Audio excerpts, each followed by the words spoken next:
Hi and welcome back to my channel. Today I'm working on a desk for a friend that was built in 1930.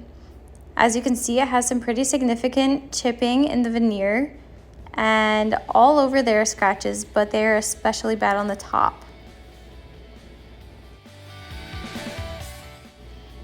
After cleaning the piece and removing all of the hardware, I filled in any places where there was missing veneer that I knew that I would be painting, like on the legs. My next step was to sand absolutely everything.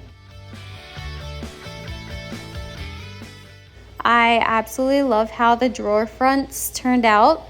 They have an inlay which makes the wood grain just pop. This is not the first piece that I've done for my friend. Previously, I did a matching dresser. For that dresser and for this desk, I mixed my own paint color. Once I was done sanding everything, I painted it. And after that, I put the drawers in to see how it would all look.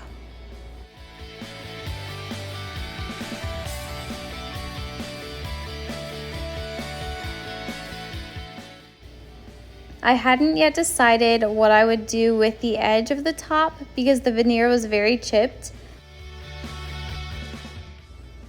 I ended up not being able to match it, and so I removed all of the veneer from the edges of the top. One of my favorite parts of this project is the original hardware that I polished up with steel wool.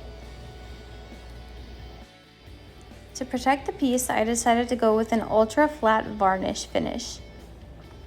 I put 2 coats on, and here's the final product.